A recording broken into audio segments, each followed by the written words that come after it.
हमारे हाथों का आधार।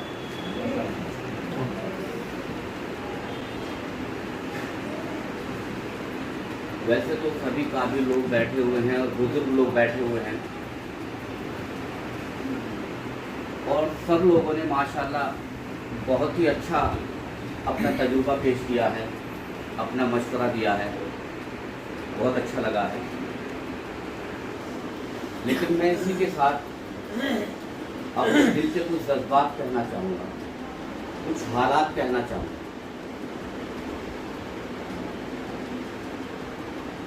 कहा जाता है कि एक आदमी ने कहीं से कोई बात सुनी और लोगों को बता दी, तो उसका तजुर्बा उसमें नहीं होता, उसकी गहराई की नॉलेज उसको नहीं होती। एक आदमी वो है कि उस पर कोई हालात गुजरे, उसने वो तकलीफ, वो दर्द, वो मुसीबत उसने अपने ऊपर, तो उसकी हर हरकत का, हर दर्द का एहसास उसे।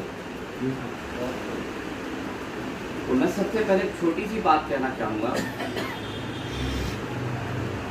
एक बहुत काबिल लोगों का एक मीटिंग थी, जिसमें 5 साल से लेकर के 115 साल तक की उम्र के लोग बैठे हुए थे। तो वहाँ जो एक शख्सियत जिनको उन्होंने बड़ा माना हुआ था, उन्होंने एक सवाल का उत्तर जानना चाहा सभी लोगों से। कि उन्होंने खड़ा किया साहब को, उनसे कहा कि भाई kindly tell me a definition of oldness. हमें बताइए, बुजुर्ग की परिभाषा दीजिए कि बुजुर्ग किसे कहते हैं। जब किसी को खड़ा किया कि भाई कि बुजुर्ग किसे कहते हैं, उन्होंने कहा कि जब इंसान की दाढ़ी, मूंछ, बाल सब सफ़ेद हो जाते हैं तो उसे बुजुर्ग कहते हैं। ठीक, डर गए। उन्होंने एक दूसरे शख्स को खड़ा किया कि बताइए बुजुर्ग किसे कहते हैं। तो उन्होंने कहा कि जी बुजुर्ग उसे कहते हैं जब इंसान के बुढ़ापे में दांत टूट जाए, रात को खांसी आए, ना खुद सोए ना दूसरों को सोने दे, तो वो बुजुर्ग हो जाता है। उनको नहीं बैठ गया। तीसरे से कहा कि बुजुर्ग किसे कहते हैं बताइए। उन्होंने कहा जब इंसान की उम्र ज़्यादा हो जाती है, चल नहीं पाता, डंडे का सहारा लेता है, लोगों का सहारा लेता है, तो वो बुजुर्ग होता है।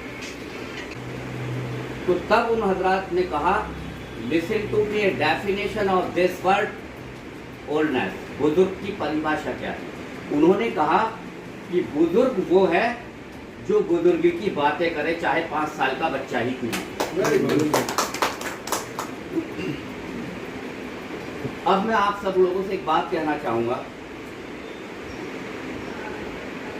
हर इंसान की बात से सब लोग खुश हो जाएं, ऐसा मुझे नहीं लगता। मेरी सोच ऐसा नहीं कहती। 10 लोगों को मेरी बात अच्छी लगेगी, आपकी बात 10 लोगों को अच्छी लगेगी, तो हो सकता है 2 लोगों को बुरी भी लगे। और अगर कोई आदमी सबको खुश कर रहा है, तो मेरा अपना तजुर्बा है कि फिर वो ईमानदार नहीं है।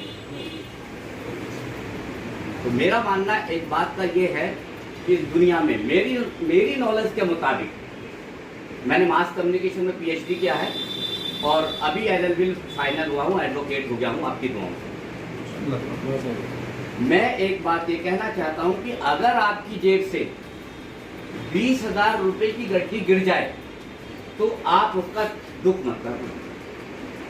लेकिन हाँ, अगर आपके 20 मिनट का वक्त बेवजह, बेमकसद, बिना उद्देश्य के कहीं बर्बाद हो जाए तो 20 महीने उसका दुख करना। आज यहाँ पर हाजी मुनीर साहब फिरोजाबाद से आए। आपको क्या लगता है ये थाली है?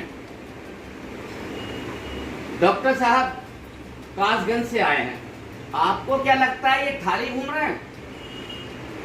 हाजी दिलदर तिरथाज साहब जो एक बिजनेसमैन है, आपको क्या लगता है इन्हें कोई काम ही नहीं है? आप राजस्थान से आए हैं।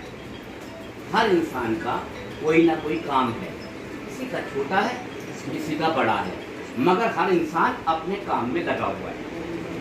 अब चूंकि अपने सारे काम छोड़ करके, अपने कीमती वक्त को लेकर के जब हम लोग यहाँ पर इकट्ठे हुए हैं, जैसा आप लोग सब जान रहे हैं, आप दिल्ली से हैं, आप फिरोजाबाद से हैं, आप मुरादनगर से हैं, आप कासगंज से हैं, आप राजस्थान से हैं। तो जब सब लोग इतने काबिल लोग इतनी दूर से आकर के इकट्ठा हुए हैं, तो मेरा मानना यह है कि इस मीटिंग में जो लोग इकट्ठे हुए हैं, इस मीटिंग का सबसे पहले एक उद्देश्य होना चाहिए, एक बात।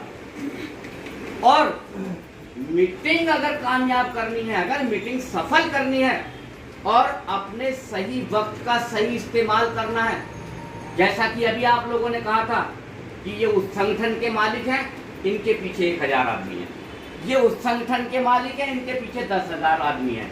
तो यानी आपने एक आदमी को 1000 5000 से मल्टीप्लाई किया। फॉर एग्जाम्पल, अगर यहाँ 10 लोग बैठे हैं और एक आदमी के पीछे 2000 है, तो ये कितने, यहाँ पर कितने आदमी हो गए? 20,000, नॉट 20 आदमी। तो यहाँ 20,000 आदमियों का मजमा जब बैठा है, तो 20,000 लोगों का वक्त भी यहाँ पर लगा हुआ है। तो आप इस मीटिंग को ऐसे ही कैसे खत्म कर सकते हैं जब तक आप किसी निर्णय पर ना पहुंचे?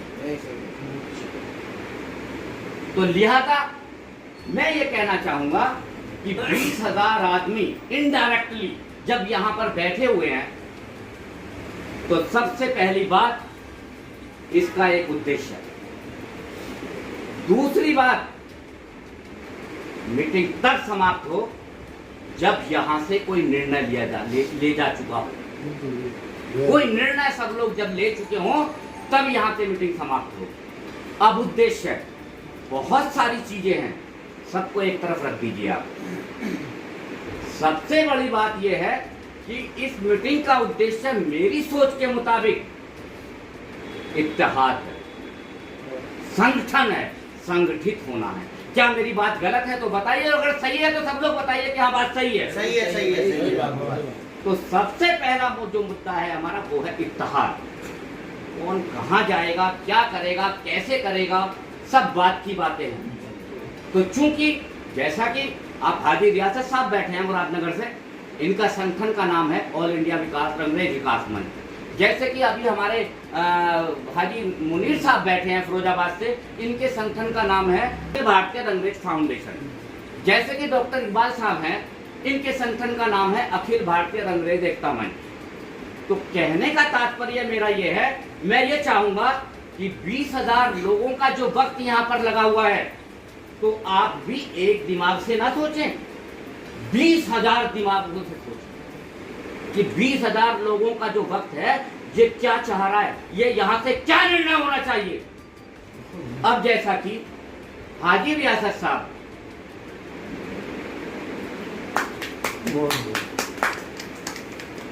आपका सम्मान रह गया था।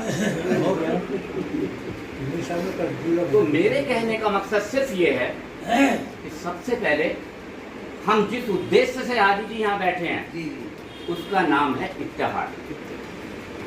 तो सबसे पहले हमें इस काम पर इसका एक निर्णय लेकर के तब खड़ा होना है कि हम आखिर इत्तेहाद पर कैसे आए, कैसे हम संगठित हों, कैसे हम एक छतरी के नीचे आए, कैसे हम एक प्लेटफॉर्म पे आए।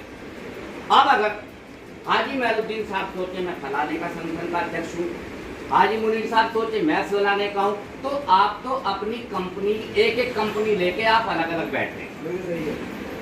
आप बुरा ना माने, मुझे बुरा कहना, नो प्रॉब्लम, आप मुझे बुरा कहना, लेकिन जब तक आप अपने संगठन को एक साथ लेकर के एक छतरी के नीचे नहीं आएंगे, एक प्लेटफॉर्म पर नहीं आएंगे, तब तक कोई कामयाबी नहीं मिल सकती। It's nothing is the useless your total activity.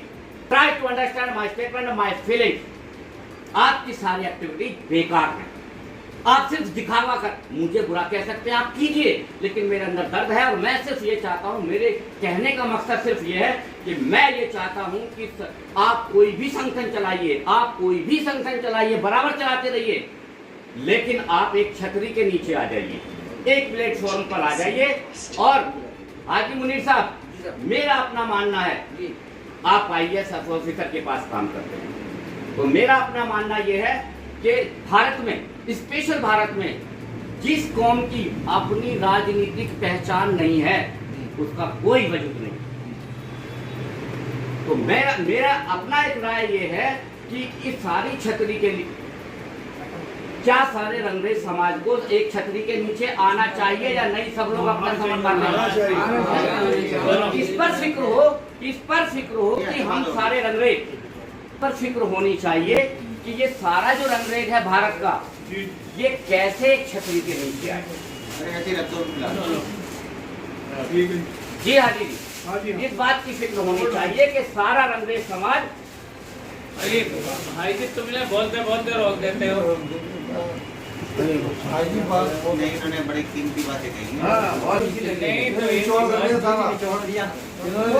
हाजी जासद साहब, जब तक हम ये फिक्र को अपने आगे ना रखेंगे, हाजी मेहरुद्दीन साहब, जब तक आप, हाजी मुनीर साहब, listen to me specially for you this line, जब तक आप, मेरी नानी, हाजी मुनीर साहब, मेरी नानी अलीगढ़ की थी और मेरी नानी ने हमसे ये कहा था, इधर देखिए हाजी मेहरुद्दीन साहब, मेरी नानी अलीगढ़ की बेटी थी और मेरी नानी ने हमसे ये कहा कि वहां मत बैठना, कहाँ, जहाँ से हंसकर उठो, और वहां बैठना जहाँ से रोकर उठो। ये बात बहुत बढ़िया, क्या बात है, बहुत शानदार। तो मेरा कहना ये है आदिल यासर साहब कि आप सब लोग इस बात का एक निर्णय लेकर के उठे कि हम सारे संगठन जो है एक छतरी के नीचे कैसे आए।